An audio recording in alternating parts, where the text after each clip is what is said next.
You want to know how never to be bothered by anyone? First, you must understand this. Nobody has ever actually bothered you. What bothers you is your reaction. And if you can see that clearly, you become untouchable. Think about it. Someone insults you. Someone ignores you.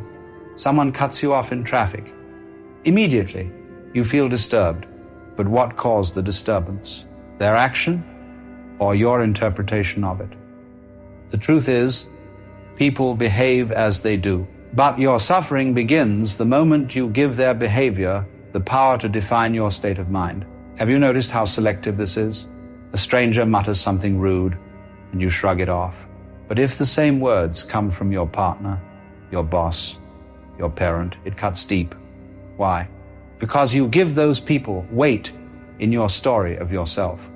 Their words touch the ego, and the ego cries out, "How dare they?"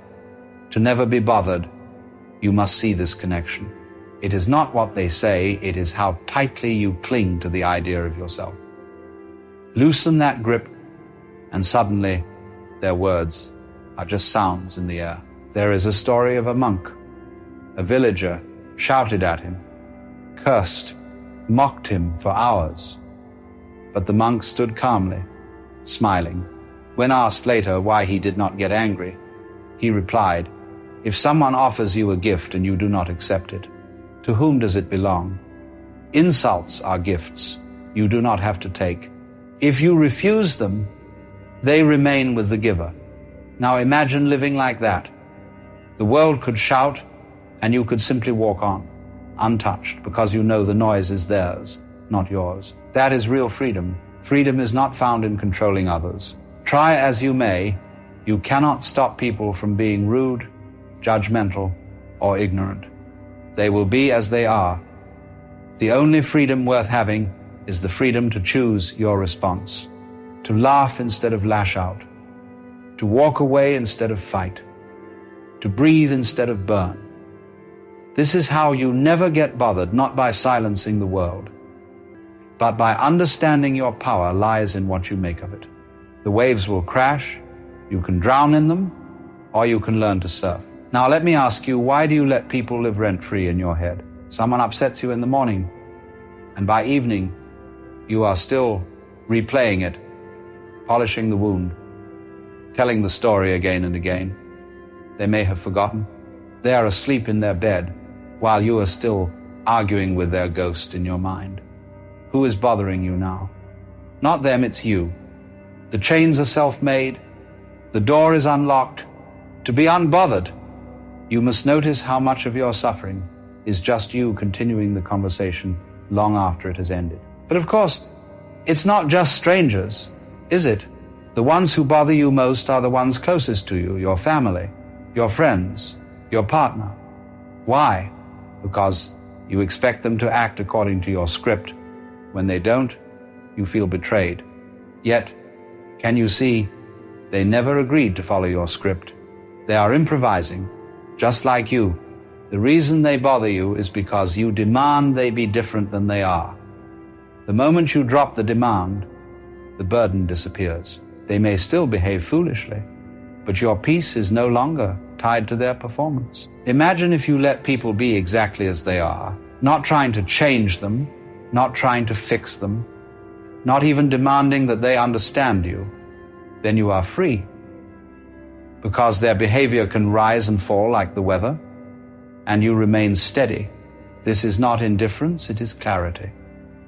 You can still love, you can still care, but without tying your happiness to their mood. To never be bothered, you must learn this art. Let people be as unpredictable as clouds in the sky, and stop asking the sky to match your preference every day. Now, let's touch the root of the matter, the ego. The ego is the character you think you are. And this character is fragile, always hungry for validation, always afraid of rejection. When someone praises you, it inflates. When someone criticizes you, it deflates.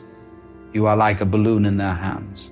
But the truth is, the self they praise or insult is only an idea, a story. You are not that story. You are the awareness behind it. The moment you see this, you stop being tossed around by opinions. You are untouchable because you no longer cling. Think of an actor on stage. If the audience boos, the character may look humiliated, but the actor knows it is only a role. So too with you. The ego may get insulted, but you, the awareness, are never harmed. The one who realizes this plays through life with a lightness. Words may come, actions may come, but they pass like echoes through a hall. They no longer stick. To never be bothered is not to build thicker walls, but to see that there is no one inside to hurt. The play goes on, and you remain free. Often, when people criticize or insult, they are not speaking about you at all. They are speaking about themselves. Their anger, their fear, their frustration, they project it outward, hoping to lighten their own burden. If you absorb it, you carry what was never yours. But if you see it clearly, you recognize, this is their storm, not mine. And then you let it pass. To never be bothered is to learn the difference between what belongs to you and what belongs to them. Take what is useful, leave the rest. Many people believe the way to avoid being bothered is to build walls, ignore others, cut them off, isolate yourself. But this is only another trap.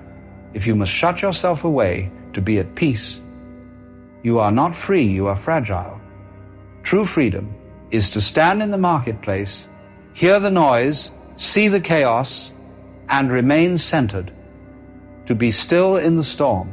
Anyone can be calm when alone in the forest. But the one who is unbothered in the crowd, that person has discovered true strength. Let's consider anger. When someone lashes out at you, what do you usually do? You react with your own anger, and so their fire becomes yours.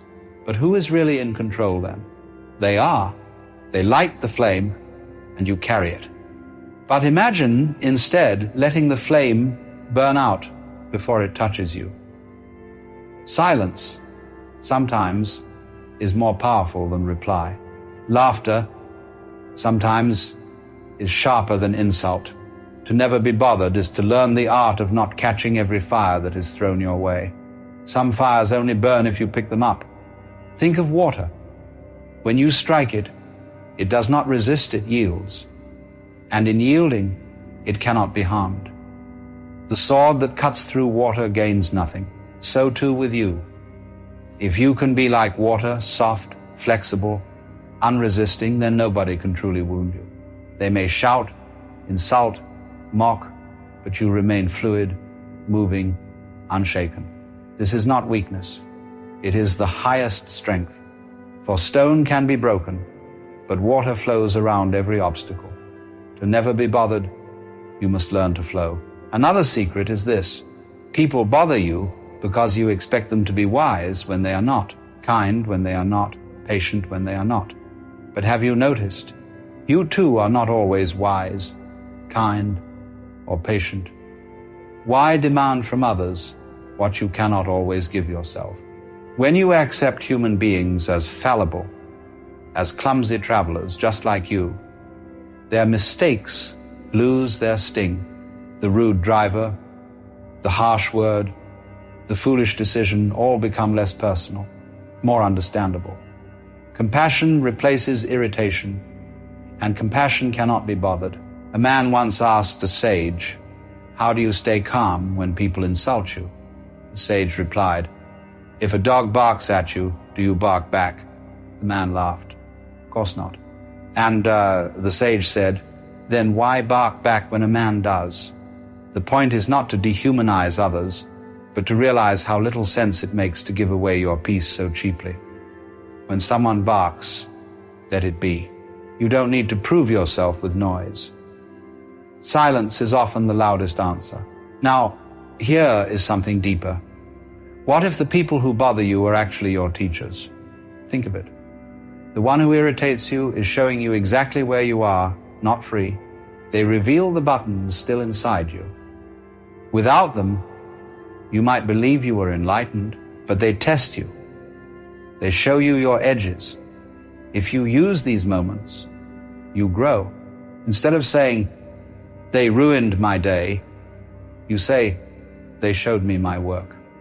In this way, even the most annoying person becomes part of your path toward freedom. This is why the wise do not resent difficulty, they welcome it. Because each irritation, each insult, is an invitation to see where you still cling. Imagine the next time someone cuts you off in traffic. Instead of exploding, you think, here is my chance to practice patience. Or when someone gossips about you, instead of defending, you think, here is my chance to practice letting go. Suddenly, life becomes your teacher, every person your guide. To never be bothered is not to avoid challenge, but to turn every challenge into growth. Now, some may ask, but what if people take advantage of me? Should I let them walk over me? Absolutely not. Being unbothered does not mean being weak. It means being clear. You can set boundaries without anger. You can walk away without bitterness. You can say no without guilt. Strength does not need noise.